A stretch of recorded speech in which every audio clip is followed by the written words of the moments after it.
I'm 52 years of age. Dito ako sa New Zealand. I'm interested talaga kumuha. Yes, Sir Raimundo, pwede po kayong kumuha or mag-avail ng rent-to-own condo property dito sa Pilipinas for only 10,000 to 25,000 cash out only.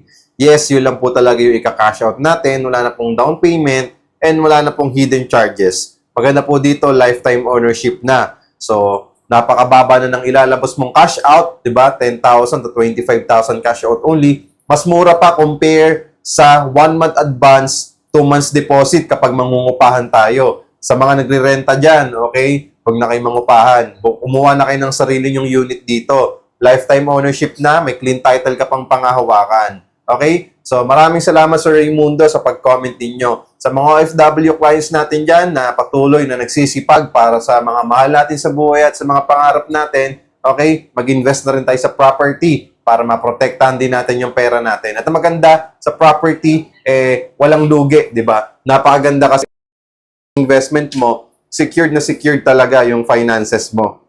Alam naman natin ang real estate na patuloy lang tumataas ang value niyan, di ba? So may mga ganong effect pa. Okay, so follow nyo ako sa Raimundo. Maraming salamat po sa pag-comment ninyo. Message nyo lang ako, follow nyo ako, and paki-heart na rin po yung video na to. Thank you!